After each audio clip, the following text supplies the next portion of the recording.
Hello my soul family, कैसे हैं आप सब। एंड आई होप आप सब अच्छे होंगे, सुरक्षित होंगे और अपना इनर वर्क ज़रूर कर रहे होंगे। मैं आप सभी का बहुत बहुत स्वागत करती हूँ अपने इस चैनल में। थैंक यू सो मच मेरे इस चैनल को इतना प्यार देने के लिए, मुझे इतना प्यार देने के लिए। And I am very glad कि मैं आपकी किसी भी तरीके से हेल्प कर पाती हूँ। तो अगर आपने अभी तक मेरे चैनल सब्सक्राइब नहीं किया है तो please like share and subscribe to the channel, जिससे कि आपको सारी इम्पॉर्टेंट इन्फॉर्मेशन मिल सके जो कि बहुत इम्पॉर्टेंट है आपकी खुद की स्पिरिचुअल जर्नी के लिए। तो चलिए आज का वीडियो शुरू करते हैं। और आज का वीडियो है हमारा डीएनए के ऊपर। हमने हमारे पिछले वीडियोस में जाना, बहुत सारे वीडियोस में जाना कि डीएनए बहुत ही इम्पॉर्टेंट है और डीएनए कैसे इम्पॉर्टेंट है, ये सब कुछ हमने जाना। तो हम आज इस वीडियो में जानेंगे कि डीएनए होता क्या है, ठीक है, इसको हम कैसे एक्टिवेट करें और डीएनए के अंदर क्या क्या चीज़ें होती हैं। इन डीएनए को समझाने के लिए मैं दो तरीके से इसको एक्सप्लेन करने वाली हूँ।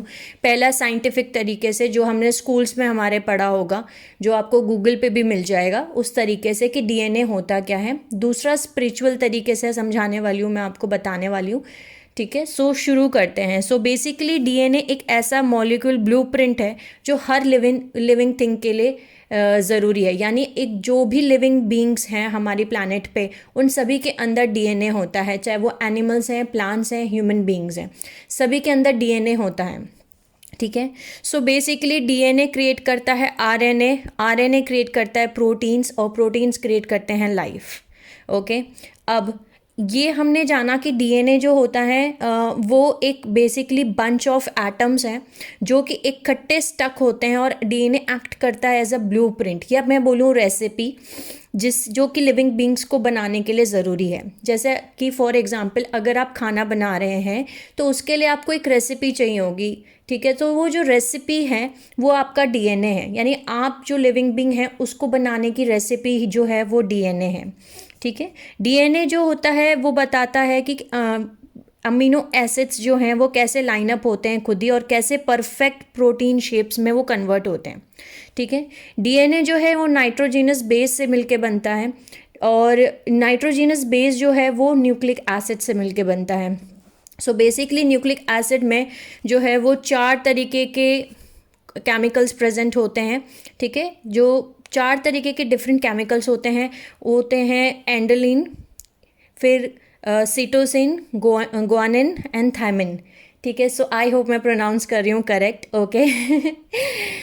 ये बेसिकली एक डीएनए सीक्वेंस है, और इस डीएनए सीक्वेंस में जो एंडोलाइन है ADENINE, वो बॉन्ड करता है थायमिन से, THYMINE, और जो गुआनिन है यानी कि GUANINE, गुआनिन बॉन्ड करता है थायमाइन से, यानी कि THIAMINE, ओके। ये इनके साथ बॉन्ड करता है बेसिकली।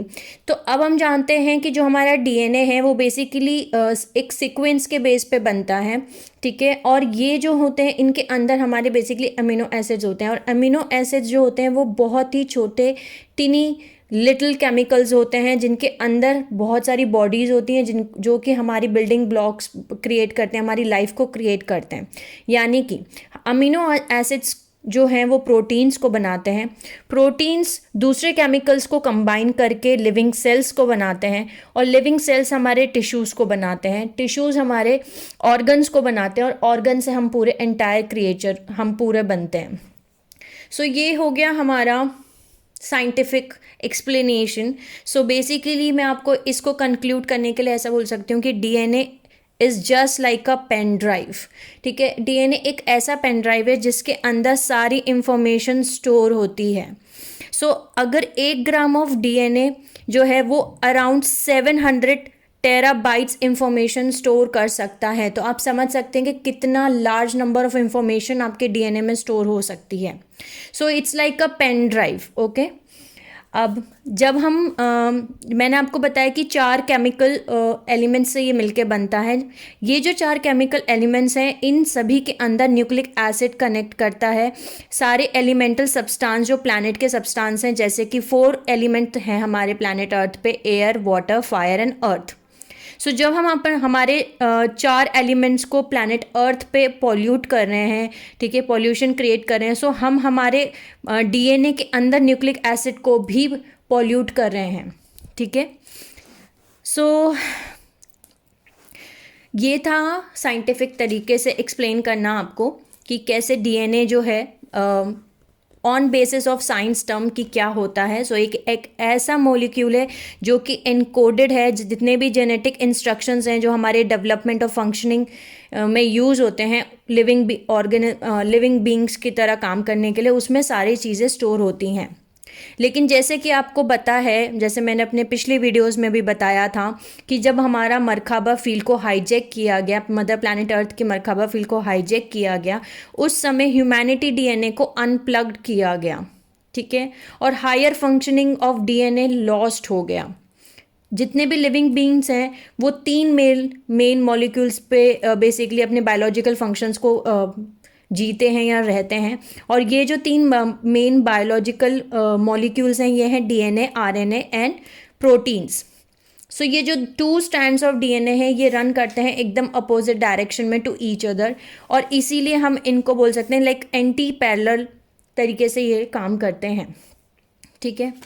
अब हम जानते हैं कि डीएनए बेसिकली आपको पता ही है कि जितनी भी हमारी जेनेटिक इंफॉर्मेशन है उसको ट्रांसफ़र करने में हेल्प करता है। इसीलिए हम हमारे एंसेस्टर्स से कनेक्टेड होते हैं from one generation to another generation. यानी कि हर एक डीएनए के अंदर हर एक सेल, यानी कि आपके बॉडी का हर एक सेल के अंदर जो डीएनए है, ठीक है, उसके अंदर न्यूक्लिक एसिड है, और वो न्यूक्लिक एसिड जो है वो न्यूक्लियस में प्रेजेंट है। यानी कि इसको और सिंप्लीफाई तरीके से मैं आपको समझाऊं तो ये एक सेल के अंदर न्यूक्लिक एसिड है, और न्यूक्लिक एसिड में न्यूक्लियस प्रेजेंट है। सो न्यूक्लियस वो है जो पूरे सेल को कंट्रोल करता है, और हर न्यूक्लियस के अंदर एक डीएनए है। बेसिकली 46 क्रोमोसोम्स जो होते हैं वो एक ह्यूमन डीएनए में, एक ह्यूमन बॉडी में प्रेजेंट होते हैं। ऐसे ही एक हॉर्स में यानी घोड़े में 64 क्रोमोसोम्स होते हैं, वो प्रेजेंट होते हैं। यानी कि जितने भी हमारे 2 स्ट्रैंड ऑफ डीएनए हैं वो 3 कंपोनेंट से मिलके बनते हैं, यानी phosphate groups, nitrogenous bases and deoxyribose sugar. अब नाइट्रोजेनस बेसिस जो होते हैं वो 4 टाइप्स के होते हैं, जैसे मैंने आपको बताया, एंडेलिन ए, ठीक है, cytosine C, guanine G and thymine 4।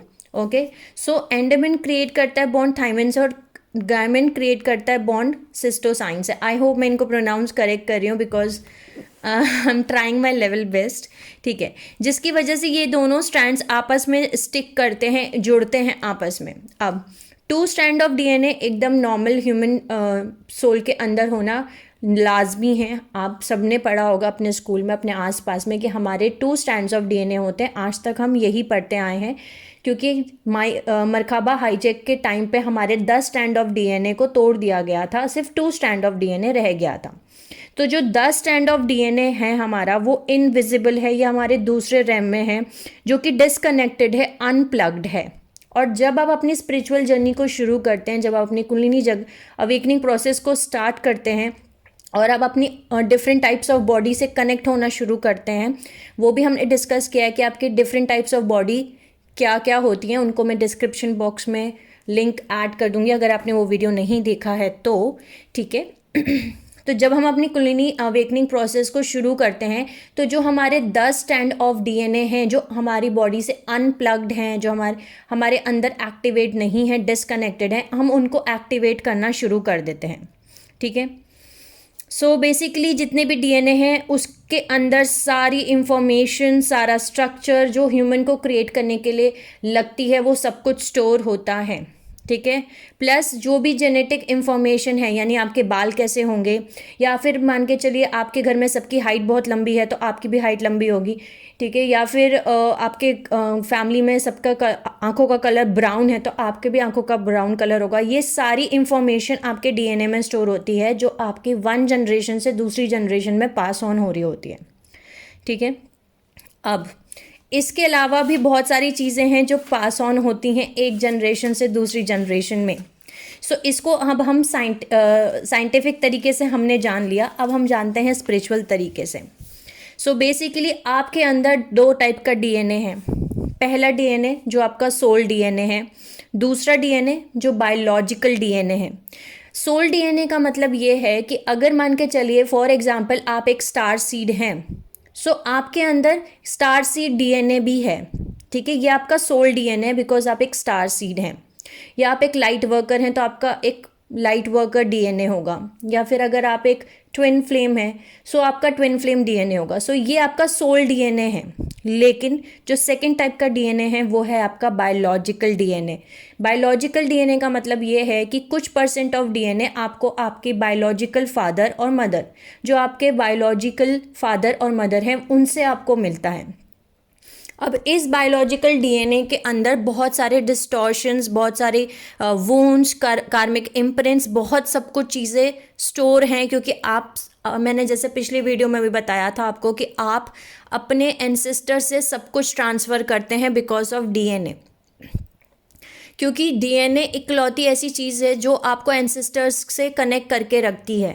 सो जब आप उनके साथ अपना बायोलॉजिकल डीएनए शेयर कर रहे हैं, सो उसके अंदर सारी वो मेमोरीज होंगी जो आपके एंसेस्टर्स ने देखी हैं, सारे वो पेन, ट्रॉमा, सब कुछ स्टोर आएगा, ठीक है, सारी प्रोग्रामिंग, सब कुछ स्टोर होगा, ठीक है। सो ये बायोलॉजिकल डीएनए होता है और हमें हमारा बायोलॉजिकल डीएनए को हील करना होता है, ठीक है। यानी कि जो सोल डीएनए है उसको आपको हील करने की ज़रूरत नहीं है, बल्कि वो आपका एक तरीके से, ऐसा मैं बोल सकती हूँ, एक प्लस पॉइंट है। क्योंकि अगर आप एक स्टार सीड हैं, अगर आप एक ट्विन फ्लेम हैं, या फिर आप एक लाइट वर्कर हैं या एम्पाथ हैं, सो आपके अंदर नॉर्मल डीएनए नहीं है, ठीक है। आपके अंदर एक नॉर्मल डीएनए नहीं है और आपके अंदर वो कैपेबिलिटी और एबिलिटीज़ हैं जिनसे कि आप उन चीज़ों को एक्टिवेट कर सकते हैं faster than any other soul.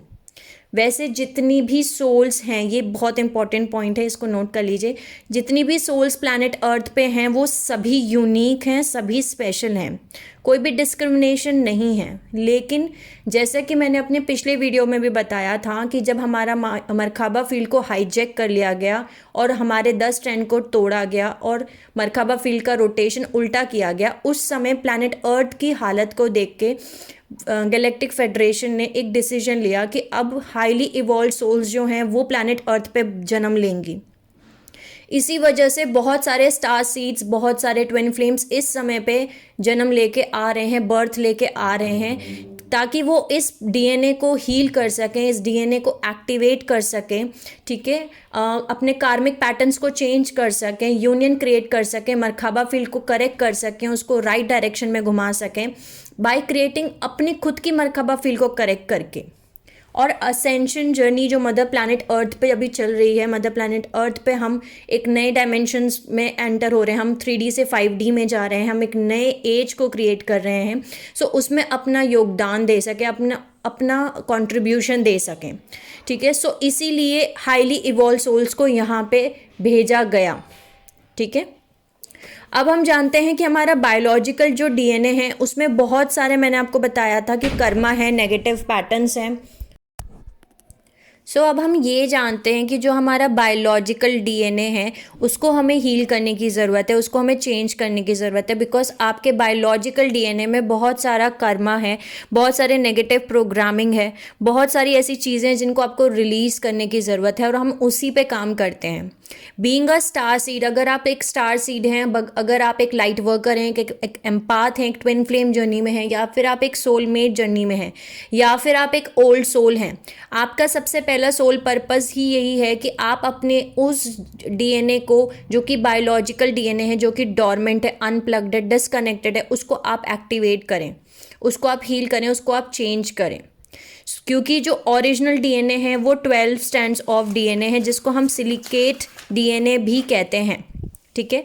अब हम ये जानते हैं सिलिकेट मैट्रिक्स क्या होता है, ठीक है। सिलिकेट मैट्रिक्स का मतलब ये होता है कि आपका जो ओरिजिनल ह्यूमन जेनेटिक इम्प्रिंट है वो डिज़ाइन ही ऐसा हुआ था कि आप मैनिफेस्ट कर सकते हैं आपके 12 स्ट्रैंड्स ऑफ डीएनए को, जिसकी वजह से आप अगर अपना 12 स्ट्रैंड ऑफ डीएनए एक्टिवेट कर लेते हैं, मैनिफेस्ट कर लेते हैं, उसको हील कर लेते हैं, तो आप इंटर डायमेंशनल ट्रैवल कर सकते हैं, ठीक है। आप दूसरी डायमेंशंस को भी एक टाइम पे एंटर और एग्जिट कर सकते हैं, ठीक है। अपना बायोलॉजिकल फॉर्म छोड़े बिना, मैं ये नहीं कह रही हूँ कि मतलब आपको अपना शरीर छोड़ना पड़ेगा या उसके लिए आपको डेथ एक्सपीरियंस करनी होगी, नहीं, आप एस्ट्रल ट्रेवल्स कर सकते हैं, आपकी साइकिक एबिलिटीज़ इंक्रीज हो जाएंगी उस टाइम पे, ठीक है। लेकिन आपको ये सब कुछ करने से पहले इसको रिपेयर करना है, इसको वापस से बिल्ड करना है और एक्टिवेट करना है। सो जो original angelic human 12 strand of DNA है, इसको हम डायमेंशन डीएनए बोलते हैं, यानी कि डायमेंशन डीएनए या सिलिकेट मैट्रिक्स भी कहा जाता है। इसके अंदर इतना पोटेंशियल है कि ये हायर कॉन्शियसनेस को एक्सपीरियंस कर सकें। जितने भी एंजेलिक ह्यूमन बींग्स हैं जो प्रीवियस टाइम साइकिल्स पे यानी कि पैरेलल 5D अर्थ पे थे, ये प्रीवियस चेंजेस को क्रिएट कर सकते हैं अभी। जो डायमेंशन बॉडी है वो रिप्रेजेंट करती है फुल कॉन्शियसनेस, जो कि फ्रीडम के लिए बहुत ज़रूरी है, आपके असेंड होने के लिए बहुत ज़रूरी है, जिसके अंदर आपके अंदर इनर डिवाइन फुली एक्टिवेट हो जाता है। और वो फुली डिवाइन इनर डिवाइन कैसे एक्टिवेट होता है? By activating your sacred secret crystal heart. Okay, secret crystal heart का मतलब होता है हमारा प्योर हार्ट, जिसके अंदर वो फीलिंग्स हैं, वो लैंग्वेज है जो कि आप डायरेक्ट कम्युनिकेट कर सकते हैं गॉड सोर्स से, और आपके अंदर ये गिफ्ट है कि आप unconditional love of peace experience कर सकते हैं, या फिर आप अपने आसपास उन एनर्जीज़ को फील कर सकते हैं जो हायर फंक्शंस ऑफ हार्ट की आती हैं, यानी कि आप गाइडेंस को रिसीव कर सकते हैं, गॉड सोर्स से कनेक्ट कर सकते हैं, बट इन सब के लिए आपको अपना एक्टिवेशन करने की ज़रूरत है। सो बेसिकली अगर आप अपना सीक्रेट क्रिस्टल हार्ट को ओपन कर रहे हैं तो आप देखेंगे कि आपके अंदर जो नॉलेज है वो बढ़ जाएगा हेल्थ को लेकर के, ठीक है। एनर्जेटिक बैलेंस आप पहले से ज़्यादा बेटर कर पाएंगे। दूसरों को देखने का नज़रिया ही आपका चेंज हो जाएगा। आपको ये समझ में आएगा कि आप अनकंडीशनल लव दे सकते हैं, खुद को भी और दूसरों को भी। किसी को भी आप जज नहीं करेंगे, क्योंकि हम सभी वन हैं और हम सभी कनेक्टेड हैं गॉड सोर्स से, ठीक है। आप के अंदर वो हीलिंग फोर्स एक्टिवेट हो जाएगी कि आप खुद एक हीलिंग के एक तरीके से बोल सकते हो, आपको ट्रू एजेंट्स ऑफ हीलर बन जाएंगे, यानी एक ट्रू हीलर बन जाएंगे। आप खुद को भी हील कर सकते हैं और दूसरों को भी हील कर पाएंगे, ठीक है। सो आपको ये देखना है कि ट्रू लव जो है वो कहाँ है, एग्जिस्ट करता है आपके खुद के अंदर, ठीक है। सो क्रिस्टल हार्ट जो होता है चक्र, इसको एक्टिवेट आप कर सकते हैं अपने लाइट बॉडी में, जो कि फर्दर डिज़ाइंड ऐसा हुआ है कि ताकि आप अपने अंदर हाईएस्ट क्वालिटी को एम्बॉडी कर सकें और हायर सोल स्पिरिचुअल इंटेलिजेंस को आप एम्बॉडी कर सकें, अपने अंदर एक्टिवेट कर सकें। सो क्रिस्टल हार्ट चक्र को ओपन करने का मतलब ये है कि आपको अपने आप के ऊपर काम करना है, ये सीखना है कि कैसे प्यार किया जाए, कैसे खुद को प्यार किया जाए, कैसे दूसरों को प्यार किया जाए, कैसे वननेस में आया जाए, कैसे अर्थ को प्लैनेट अर्थ को यानी मदर अर्थ को, या फिर यहाँ पर जितने भी क्रिएचर्स हैं उन सभी के लिए आपको कैसे प्यार जनरेट करना है, कैसे कंपैशन, एम्पैथी, फॉरगिवनेस, जनरोसिटी, ये सब कुछ फीलिंग्स जो हैं कैसे जनरेट करना है दूसरों के लिए। अब जो सोल ग्रुप्स यहाँ पे प्लैनेट अर्थ पे इनकारनेट हो रहे हैं, उनके अंदर वो रिसीव कर पा रहे हैं प्लानिटरी डीएनए इम्प्रिंट, यानी कि जितने भी स्टार सीड्स हैं, जितने भी हाईली इवॉल्व सोल्स हैं यहाँ जो धरती पे आई हुई हैं, ठीक है, या वो लाइट वर्कर्स हैं या ओल्ड सोल्स हैं या ट्विन फ्लेम्स हैं, उनके अंदर ऐसी एक यूनिक हार्ट कन्फिग्रेशंस हैं जिसकी वजह से वो इंडिविजुअल लाइट बॉडी जो है उनका वो एक्टिवेट कर सकते हैं, ठीक है। यानी कि जितने भी मैंने आपको बताया कि 12 स्ट्रैंड्स ऑफ डीएनए जो होता है उसको हम डायमेंशन बॉडी बोलते हैं, लेकिन जिनके अंदर 24 to 30 स्ट्रैंड्स ऑफ डीएनए है उनको हम डबल डायमेंशन बॉडी कहते हैं, जो कि ओरिजिनल फाउंडर हैं ऑर्फियम, और ऑर्फियम्स वो हैं जिनके अंदर 24 to 30 स्ट्रैंड्स ऑफ डीएनए हैं, यानी कि divine design off fully embodied 12 strands of DNA, यानी कि वो फर्दर एक्सेस कर सकते हैं 24 और अदर डायमेंशन ऑफ कॉन्शियसनेस को बॉडी, ह्यूमन बॉडी में रह करके। सो जब एक ऑर्फियम डीएनए पोटेंशियल एक्टिवेट होता है तो आप एक के अंदर वो कॉन्शियसनेस आ जाती है आपकी बॉडी के अंदर कि आप अपने आप को ट्रांसम्यूट कर सकते हैं आउट ऑफ डायमेंशनल टाइम। सो जितने भी ऑर्फियम हैं, जो ऑर्फियम है वो एक तरीके के part of dimension body divine lineage है, यानी कि एक ओरिजिनल ह्यूमंस हैं जो क्रिएट किए गए थे गार्जियन फाउंडर रेसेस से, जो कि एक स्पेशलाइज्ड ब्लूप्रिंट है, जो कि हमारा ओरिजिनल बॉडी जो कि यूज़ करके बनाए गए थे। सो बेसिकली जितने भी इंडिगोज हैं, ठीक है, जितने भी इंडिगोज हैं वो 6 डायमेंशन से आ रही हैं। ये वो सोल्स हैं जो 6 डायमेंशनल फ्रिक्वेंसी बैंड से आती हैं, और जब ये एक्टिवेट होती हैं तब आपके अंदर ये एबिलिटी आती है कि आप अपने मोर देन 12 स्टैंड डीएनए को आप एक्टिवेट कर सकते हैं। सो जितने भी इंडिगोज हैं ये बॉर्न होते हैं एक्टिव, यानी उनके अंदर 6 स्टैंड ऑफ डीएनए एक्टिवेट होता है जब वो पैदा होते हैं, जिसकी वजह से इंडिगो कलर मतलब कि उनको अपनी लाइट बॉडी पहले से ही दिखती है। जब उनकी कुंडलिनी अवेकनिंग होती भी नहीं है लेकिन उनको ऑरास दिख सकते हैं, उनको लाइट बॉडी दिखती है अपनी खुद की, ठीक है, उनके और एक फील्ड में दिखता है। तो बेसिकली अब हमने ये जाना कि जो सिलिकेट मैट्रिक्स है वही ओरिजिनल ह्यूमन जेनेटिक इम्प्रिंट है, उसी को हम सिलिकेट मैट्रिक्स कहते हैं, उसी को हमारा 12 स्टैंड ऑफ डीएनए कहते हैं, ठीक है। सो अगर आपको आपका, लेकिन हमें एकदम स्टार्टिंग से शुरू करना है, और हमें स्टार्टिंग से ये शुरू करना है कि आपको पहले अपना 4th स्टैंड ऑफ डीएनए को एक्टिवेट करना है, और आप इस समय हो सकता है आपका 2 स्टैंड ऑफ डीएनए ही हो। अब हम आ जाते हैं वापस बायोलॉजिकल डीएनए पे, क्योंकि अब आपको ये पता चल गया है कि अगर आपको आपका 12 स्टैंड ऑफ डीएनए एक्टिवेट करना है तो आपको आपका हायर हार्ट चक्र यानी कि उसको एक्टिवेट करना होगा, और वो एक्टिवेट तभी होगा जब आप जो अनकंडीशनल लव है, कंपैशन है, एम्पैथी है, फॉरगिवनेस है, इन सब एनर्जीज में अपने आप को पाएंगे, ठीक है। सो अब हम आते हैं बायोलॉजिकल डीएनए पे, जो कि मैंने आपको बताया कि आपके बायोलॉजिकल डीएनए को आपको हील करने की ज़रूरत है, उसको चेंज करने की ज़रूरत है, क्योंकि जो सोल डीएनए है उसको आपको चेंज नहीं करना है, उसमें ऑलरेडी इतनी हायर एनर्जीज हैं, ठीक है। तो जो बायोलॉजिकल डीएनए है उसके अंदर बहुत सारा कर्मा है, बहुत सारा नेगेटिव प्रोग्रामिंग है, ठीक है, बहुत सारी ऐसी चीज़ें हैं जिनको आपको रिलीज़ करना है ताकि आप अपने 12 स्टैंड को डीएनए को एक्टिवेट कर सकें। अब हम ये भी जानते हैं कि ये जो बायोलॉजिकल डीएनए है इसके अंदर कैसे बहुत सारे कर्मा हो सकते हैं, कैसे बहुत सारे नेगेटिव प्रोग्रामिंग हो सकती है, क्योंकि जो आपका बायोलॉजिकल डीएनए है वो आपको आपके एंसेस्टर से मिल रहा है, तो उसमें बहुत सारी नेगेटिव प्रोग्रामिंग होगी, ठीक है, जो आपके एंसेस्टर से आपको मिल रही है, उसको आपको चेंज करना है, उसको आपको ब्रेक करना है। सो ये क्या क्या प्रोग्रामिंग हो सकती है, तो सबसे पहले तो रिलीजन, कास्ट एंड कल्चर की प्रोग्रामिंग हो सकती है कि जैसे ये इस धर्म से बिलोंग करता है या फिर ये उस कास्ट से बिलोंग करती है, ये हमसे अलग है और हम अलग हैं, ठीक है। सो ये जो अलग अलग का ये जो प्रोग्रामिंग है ये सेपरेट कॉन्शियसनेस की प्रोग्रामिंग है, ये नेगेटिव प्रोग्रामिंग है जो आपने खुद ने नहीं क्रिएट की है, आपके एंसेस्टर्स ने क्रिएट की है, बट ये सारी चीज़ें आपके डीएनए में स्टोर हैं। सो इसको क्लियर करने के लिए आपको अपने ऊपर काम करना होगा, इस बिलीफ सिस्टम को चेंज करना होगा, और सेपरेट कॉन्शियसनेस से चेंज होकर के आपको डिवाइन कॉन्शियसनेस से आना होगा, वननेस कॉन्शियसनेस में चेंज करना होगा कि हम सब एक हैं। हम कास्ट कल्चर या रिलीजन के बेस पे हम एक दूसरे को अलग नहीं मान सकते कि इसकी कास्ट ये है तो ये हमसे अलग है, ठीक है। सेकंड आता है जेंडर स्टीरियोटाइप।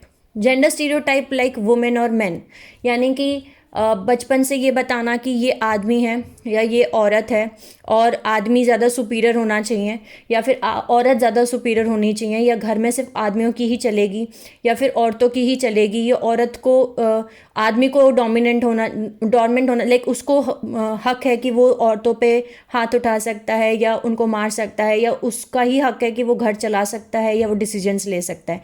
सो जेंडर डिस्क्रिमिनेशन करना कि आदमियों के पास ही सारे हक हैं और औरतों के पास सारे हक नहीं है, हो सकता है ये रिवर्स भी हो आपके एंसेस्टर ब्लड लाइंस में कि औरतों के पास सारे हक हैं और आदमियों के पास सारे हक नहीं है। सो बेसिकली जेंडर स्टीरियोटाइप यानी जेंडर के बेसिस पे डिस्क्रिमिनेशन करना। थर्ड आता है उनको बेसिकली ये रोल्स बताना कि तुम्हारा ये रोल है, ठीक है, उनके करेक्टर्स बताना कि तुम्हारा ये रोल है, तुम्हारा ये करेक्टर्स है। ये सारी चीज़ें नेगेटिव प्रोग्रामिंग है जो आपको चेंज करनी है, जो आपके बायोलॉजिकल डीएनए में है। तीसरी चीज़ आती है सेक्सुअल ऑब्जेक्टिफिकेशन। सेक्सुअल ऑब्जेक्टिफिकेशन का मतलब ये है कि जैसे कि अगर मान के चलिए सेक्सुअल असॉल्ट जो हुआ है, यानी कि हो सकता है आपके किसी पास्ट 12 जनरेशन्स में किसी ने भी लाइक घर में सेक्सुअल असॉल्ट किया, सो वो आपका कार्मिक इम्प्रिंट है और वो आपके हर जनरेशन में आ रहा है, ठीक है।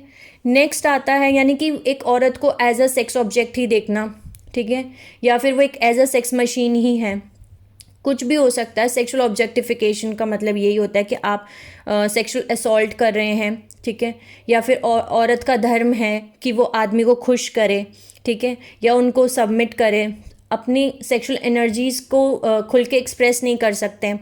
सो ये सारी सेक्सुअल असॉल्ट्स हैं, ये सारी सेक्सुअल ऑब्जेक्टिफिकेशन है जो कि आपके ब्लड लाइन से एक जनरेशन से दूसरी जनरेशन चलते हुए आ रही हैं।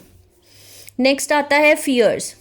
फियर्स यानी कि हो सकता है हाइट का फियर, वाटर का फियर, पानी का, हाइट का, फायर का, या फिर अनसक्सेसफुल होने का फियर आपके अंदर इनबिल्ट है। लाइक आपके साथ कभी कोई इंसिडेंट नहीं हुआ कि जब आपको हाइट से डर लगता है या पानी से डर लगता है या आग से डर लगता है या आपको ऐसा लगता है कि आप कभी सक्सेसफुल नहीं हो पाएंगे, लेकिन ये जो डर है ये आपके बायोलॉजिकल डीएनए में आ गया है, आपके पास 12 एंसेस्टर्स से पास ऑन होके। यानी कि आपके लास्ट 12 जनरेशन में हो सकता है ऐसा कुछ हुआ हो कि आपके कोई एक एंसेस्टर आग में जल गए थे।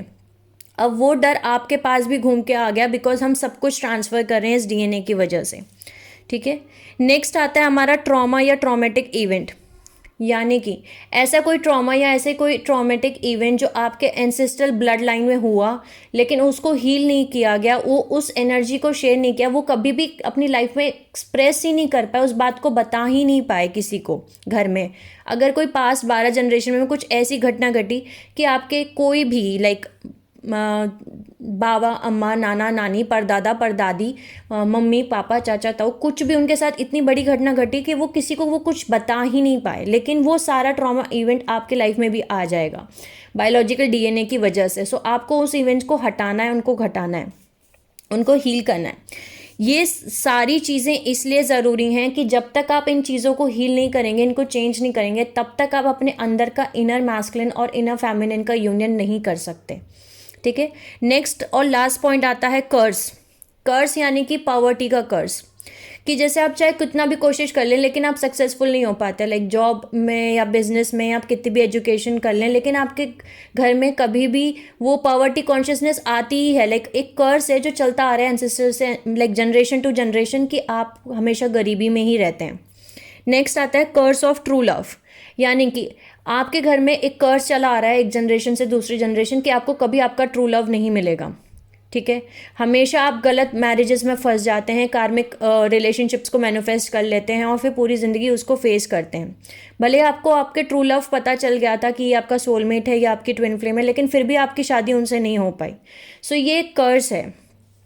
नेक्स्ट है कर्सेस ऑफ इनफर्टिलिटी। यानी कि हो सकता है आपकी एक जनरेशन से दूसरी जनरेशन में हो सकता है बच्चे ही नहीं पैदा हो रहे हों, मिस कैरेजेस हो रहे हों, ठीक है, या फिर आप चाह के भी उन बच्चों को पैदा नहीं कर पाते हैं, तो ये भी एक कर्स है। सो अब हम ये जानते हैं कि ये जो हमारा बायोलॉजिकल डीएनए है इसमें ये सारी चीज़ें हैं। इसको मैंने और एक्सप्लेन किया हुआ है मेरे एंसेस्ट्रल कर्मास के ऊपर, जो मैंने एक वीडियो बनाया था, उसका भी लिंक मैं आपको डिस्क्रिप्शन बॉक्स में डाल दूंगी।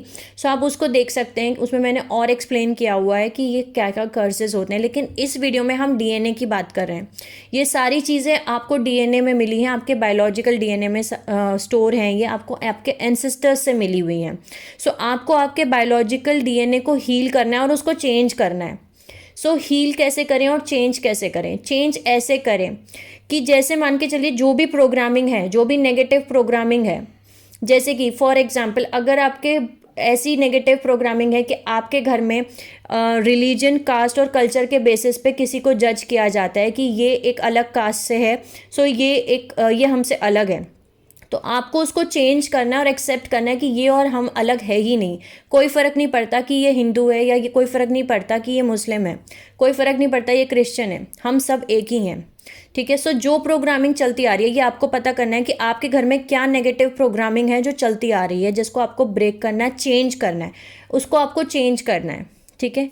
या फिर आपके घर में एज सेक्सुअल ऑब्जेक्टिफिकेशन किया जाता है, यानी कि औरतों को एज ए सेक्स ऑब्जेक्ट ही देखा जाता है, तो आपको उस चीज़ को चेंज करना है। या फिर आपके घर में एक कर्स है कि आप ट्रू लव के साथ कभी भी नहीं मिल पाते, यानी कि आप चाहे कितना भी प्यार करते थे लेकिन आपकी ट्रू लव के साथ आपकी कभी मैरिज नहीं हो पा रही है। जनरेशन टू जनरेशन, हर जनरेशन में उनको उनका ट्रू लव जो सच्चा प्यार था उसको छोड़ना पड़ रहा है, उससे मैरिज ही नहीं होती और वो कार्मिक रिलेशनशिप्स को मैनिफेस्ट करके उनके साथ शादी कर रहे हैं।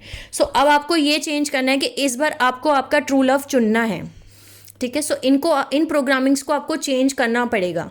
आई नो ये चेंज करना आसान नहीं होता, क्योंकि जब भी आपको चेंज करते हैं तो वो उतना आसान नहीं होता चेंज करना, लेकिन ये बहुत आसान भी है, बिकॉज आप एक मल्टी डायमेंशनल सोल हैं, आपके अंदर सारी पावर्स हैं, ठीक है। सो फ्री विल का अपना एक ऑप्शन है जो हर एक सोल के पास है। जितनी भी सोल्स यहाँ प्लैनेट अर्थ पे, उन सभी के पास फ्री विल का एक ऑप्शन है, और वो अपने फ्री विल को यूज़ कर सकते हैं।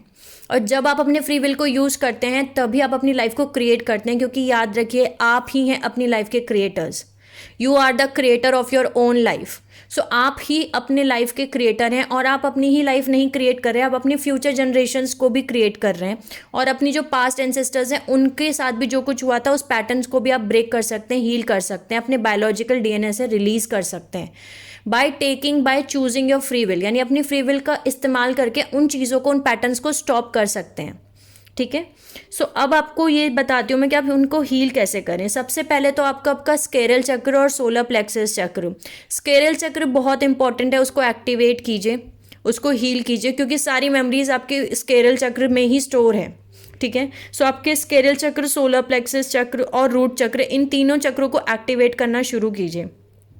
इमेजिन कीजिए कि एक ऑरेंज लाइट है, वो आपके नीचे के सारे चक्र से आ रही है ऊपर की तरफ, ठीक है। दूसरा, मंत्र मेडिटेशन आप कर सकते हैं, लेकिन स्केरल चक्र के लिए ही मेडिटेशन कीजिए। यानी कोई भी मंत्र, जैसे मान के चलिए बहुत सिंपल सा मेडिटेशन है, मंत्र है जिससे आप कनेक्ट होते हैं। मेडिटेशन आप किसी भी तरीके से कर सकते हैं, कोई भी मंत्र आप यूज़ कर सकते हैं, लेकिन मंत्र वही यूज़ कीजिए जिससे आप अपने आप को कनेक्ट करते हैं। जैसे मान के चलिए ओम नमः शिवाय से आप कनेक्ट करते हैं खुद को, आप फील करते हैं कि आपकी सोल कनेक्ट करती है। सो ओम नमः शिवाय का आप मेडिटेशन कर सकते हैं, लेकिन उसमें आपको इंटेंशन सेट करना है कि मैं मेरे स्केरल चक्र को एक्टिवेट कर रही हूँ, इसको मैं हील कर रही हूँ।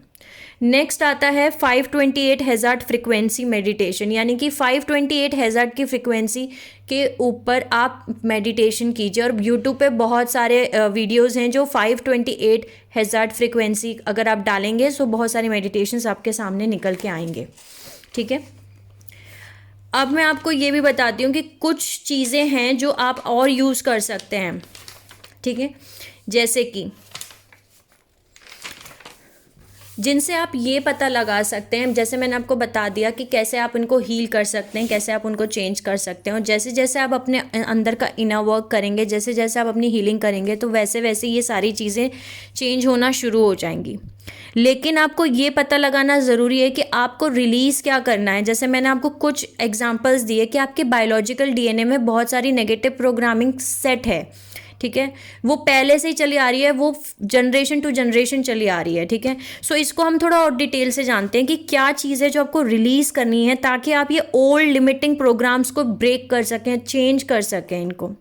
सबसे पहले मैं आपको कुछ पॉइंट्स बता रही हूँ जिससे कि आपको ये पता लग पाएगा कि हाँ, आप एक ओल्ड प्रोग्रामिंग सिस्टम के हिसाब से चल रहे हैं, जो कि आपके बायोलॉजिकल डीएनए में स्टोर है और जिसको आपको चेंज करना है, ठीक है। सो ये वो पॉइंट्स हैं जिससे कि आप पता लगा सकते हैं कि आप एक नेगेटिव प्रोग्रामिंग को ही फॉलो कर रहे हैं। सबसे पहला पॉइंट है आइडेंटिफाई करना और रिकॉग्नाइज करना कि ऐसा कौन सा पैटर्न है जिसकी वजह से आप स्ट्रगल कर रहे हैं अपनी लाइफ में, और आपको रिलीज़ करना है बेसिकली इन डीएनए कोड्स को, ठीक है। सबसे पहले मैंने आपको बताया था फॉल्स बिलीव्स, यानी कि कैसे बिलीव जो कि फियर बेस्ड होते हैं, जो कि क्रिएट किए गए ह्यूमैनिटी ने, यानी हम ही ने उनको क्रिएट किया है, वो भगवान ने क्रिएट नहीं किया है, ह्यूमैनिटी ने क्रिएट किया है, ताकि वो कंट्रोल कर सकें सोशल स्टैंडर्ड स्ट्रक्चर्स को, रिलीजन्स को। और ये सारे लिमिटिंग बिलीफ सिस्टम्स ऐसे ही डिज़ाइन किए गए हैं ताकि वो आपको ये बता सकें कि आपको क्या करना है, आपको क्या बिलीव करना है, बाय प्रेजेंटिंग एक फॉल्स और लिमिटेड कॉस्मोलॉजी ऑफ क्रिएशन। यानी कि एक फॉल्स क्रिएशन क्रिएट करना कि भगवान की नज़र में ये एक्सेप्ट नहीं है, भगवान की नज़र में वो एक्सेप्ट नहीं है, ठीक है। ये बेसिकली एक, या फिर ये अच्छा है या ये बुरा है, ठीक है, बिलीफ सिस्टम्स ऐसा क्रिएट करना, क्योंकि भगवान कभी भी डर नहीं क्रिएट करते हैं, ठीक है। वो आपको कभी नहीं बताते हैं कि आपको क्या करना चाहिए और क्या बिलीव करना चाहिए। फिर fear to God to fear God, यानी कि भगवान से ही डरना, यानी एक ऐसा प्रोजेक्ट करना कि मेल अथॉरिटी फिगर है जो कि एक सिंहासन पे बैठा है और वो आपको पनिश करेगा, वही भगवान है और वो आपको पनिश करेगा, वो आपको मतलब बेसिकली सज़ा देगा क्योंकि आप उसकी इच्छा के कहते हैं ना खिलाफ जा रहे हैं। सो ये बेसिकली भगवान से डरना है, भगवान के खिलाफ ही डर पैदा करना। तीसरा पॉइंट आता है आपकी सेंचुअल सेक्सुअल एनर्जीज को आप एक्सप्लोर नहीं कर सकते, आपको डर लगता है क्योंकि अगर आपने उनको एक्सप्लोर कर दिया तो आपको गिल्ट फील होगा, शेम फील होगा और फियर फील होगा। यानी कि fear of exploring our own sexual energies, यानी हमारी खुद की सेक्सुअल एनर्जीज को आप एक्सप्लोर नहीं कर सकते। वो हमारे लाइक इंडिया में भी, बहुत सारी कंट्रीज़ में भी अभी भी सेक्सुअल एनर्जीज को लेकर के एक बहुत बड़ा मिथ है कि लाइक आप उनको फ्रीली बात नहीं कर सकते, आप उनको एक्सप्रेस नहीं कर सकते, आप अपने पार्टनर के साथ भी बात नहीं कर सकते, और अगर आप ऐसा कर रहे हैं तो आपको गिल्ट फील होगा, शेम फील होगा, या फिर आपको फियर फील होगा। इसका एक बहुत अच्छा एग्जाम्पल मैं आपको देती हूँ। वैसे तो ये बहुत हद तक सॉल्व हो चुका है लाइक हायर बड़ी सिटीज़ में, लेकिन फिर भी जो छोटी सिटीज़ हैं वहाँ पर आज भी ये सारी चीज़ें देखी जाती हैं। ठीक है, लाइक गांव में एक प्रॉपर जहाँ पे अभी भी वो चीज़ें उतनी डेवलप नहीं है, वहाँ पे वो पैटर्न्स चेंज नहीं हुए हैं। जैसे कि अगर एक हस्बैंड वाइफ हैं, वो एक दूसरे को किस कर रहे हैं और उन्होंने एक फ़ोटो खींची और अपलोड कर दी, सो उस बात पे बहुत बड़ा ड्रामा क्रिएट हो जाएगा कि आपने ऐसे कैसे एक्सप्रेस किया, बट वो एक्सप्रेस करने का एक तरीका है। सो आप अपनी सेक्सुअल एनर्जीज़ को एक्सप्रेस कर रहे हैं अपने ही हस्बैंड के साथ, अपने ही पति के साथ या अपनी ही पत्नी के साथ, लेकिन उसको आप फ्रीली एक्सप्रेस नहीं कर सकते। ठीक है, नेक्स्ट आता है बिलीफ सिस्टम कि मनी जो है वो स्पिरिचुअल नहीं है और पावर्टी ह्यूमिलिटी ही तरीके हैं जिससे कि भगवान से आप कनेक्ट कर सकते हैं, जो कि बहुत बड़ा एक फॉल्स बिलीफ सिस्टम है। नेक्स्ट आता है पॉइंट, वुमेन जो हैं, औरतें जो हैं वो आदमी से कम हैं। ठीक है, और अटैचमेंट यानी जेंडर आइडेंटिफिकेशन बताना, रोल प्ले बताना कि सोशल और पर्सनल लेवल पे एक औरत का क्या रोल है या फिर एक आदमी का क्या रोल है पर्सनल लेवल पे या फिर एक सोशल लेवल पे, औरतों का या आदमियों का क्या रोल है ये बताना। ठीक है, बेसिकली जेंडर आइडेंटिफिकेशन करना और उसमें अटैचमेंट क्रिएट करना कि तुम औरत हो या तुम आदमी हो तो हम ये नहीं कर सकते, हम वो नहीं कर सकते।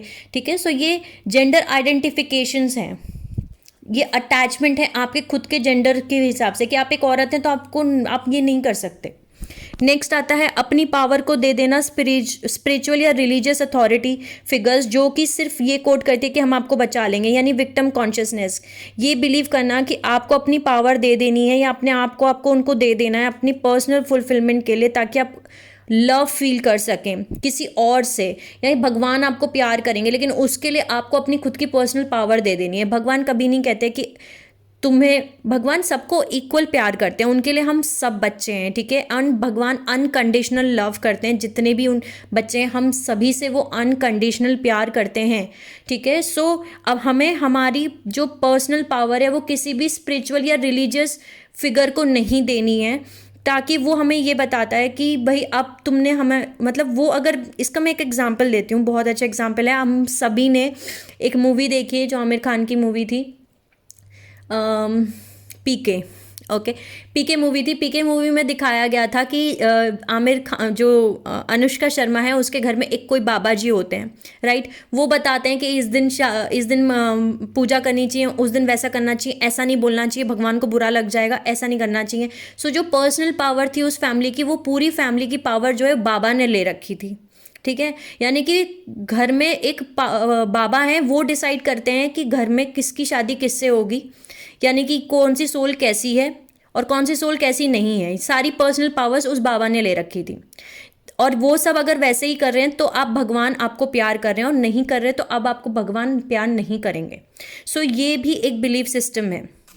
नेक्स्ट आता है फियर ऑफ डेथ, यानी कि ऐसा बिलीव करना कि आप एक दिन बीमार पड़ेंगे और मर जाएंगे, और जो आपका डेथ जीन है ये बिलीव करवाता है कि आप जो हैं सिर्फ एक आपकी जब तक फिजिकल बॉडी है तब तक ही आप जिंदा हैं।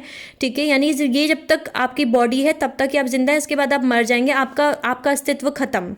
जबकि ऐसा नहीं है, सोल कभी नहीं मरती है, ये सिर्फ एक बॉडी है जो हमने ले रखी है। इसके बाद भी अगर आप ये बॉडी छोड़ रहे हैं तो सोल जो है वो हमेशा ज़िंदा रहती है। ये थोड़े टाइम के लिए हमने इन एक्सपीरियंसेस को फील करने के लिए, इन एक्सपीरियंसेस को अर्थ के एक्सपीरियंसेस को फील करने के लिए, यहाँ लाइफ को जीने के लिए, हमारी सोल्स ग्रोथ के लिए हमने ये बॉडी को लिया है।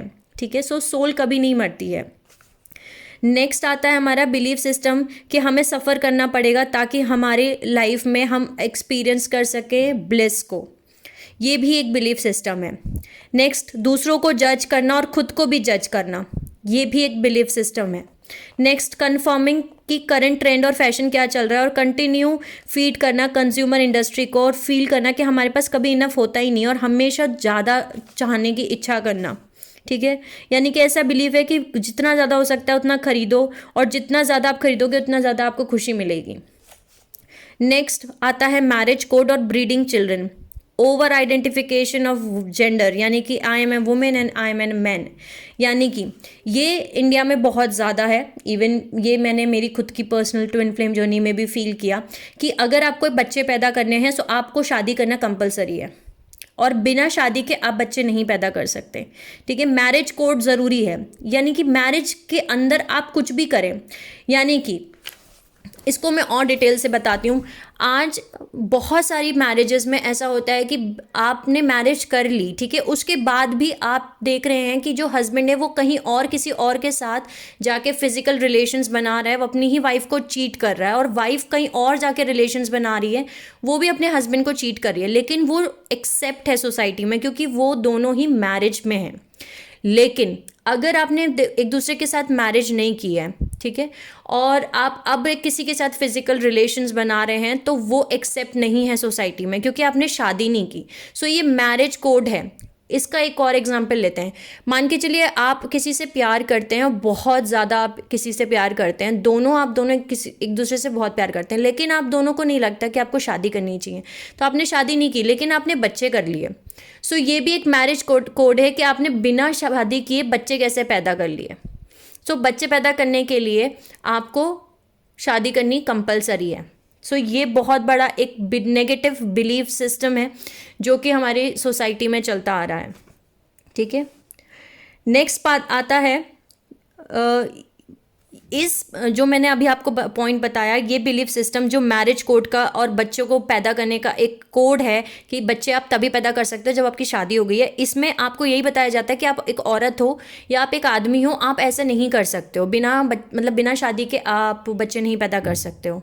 ठीक है, जबकि ऐसा नहीं है। बहुत सारे इसमें वेस्टर्न कंट्रीज़ में तो बहुत सारे इस सिस्टम को, इस बिलीफ सिस्टम को चेंज कर दिया गया है। इंडिया में भी बहुत हद तक इस चीज़ में चेंज आ गया है, लेकिन अभी भी बहुत ज़रूरत है इस बिलीफ सिस्टम को चेंज करने की। नेक्स्ट आता है बिलीव कि हमें बहुत हार्ड वर्क करना पड़ेगा ताकि हम सक्सेसफुल हो पाएँ। ये भी एक negative pattern belief, negative programming belief system है।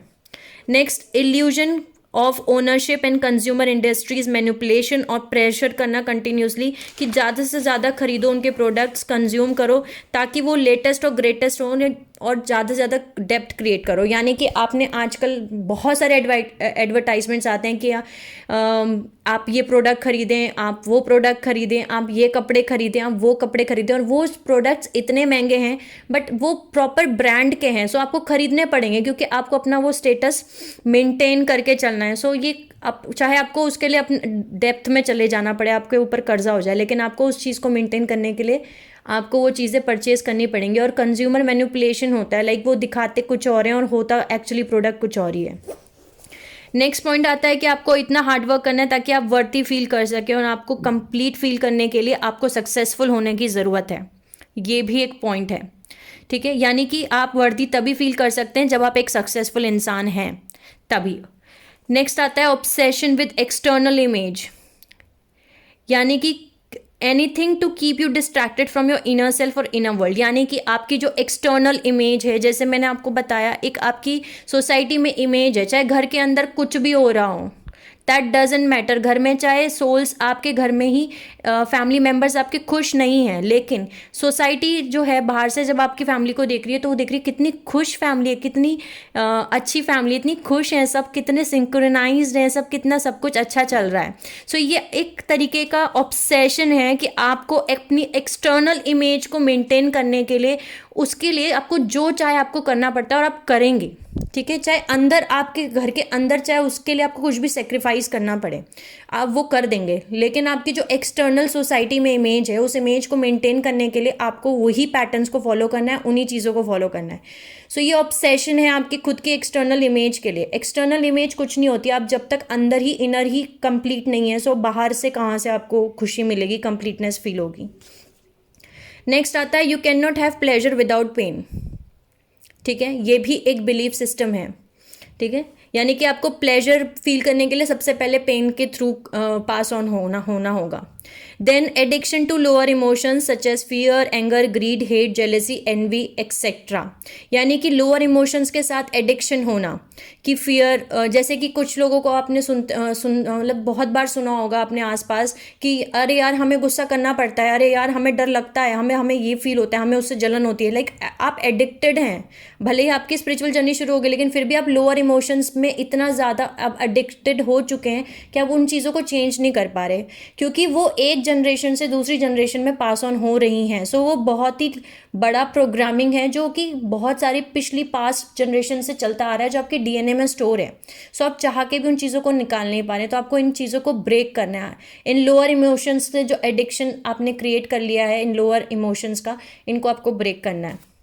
Then obsession with violence, the need to be superior, always right, attachment to rigid belief system and dying for those beliefs.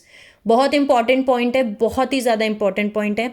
Obsession होना कि वॉयलेंस क्रिएट करना, यानी कि घर में मार पिटाई करना, और ये क्रिएट करना कि हम बड़े हैं, हम सुपीरियर हैं और हम हमेशा सही ही होंगे। हम जो डिसीजंस ले रहे हैं या हम जो कर रहे हैं, हम मारपीट भी कर रहे हैं अगर किसी के साथ, तो वो बिल्कुल सही है, क्योंकि हम बड़े हैं और हमें ज़्यादा पता है।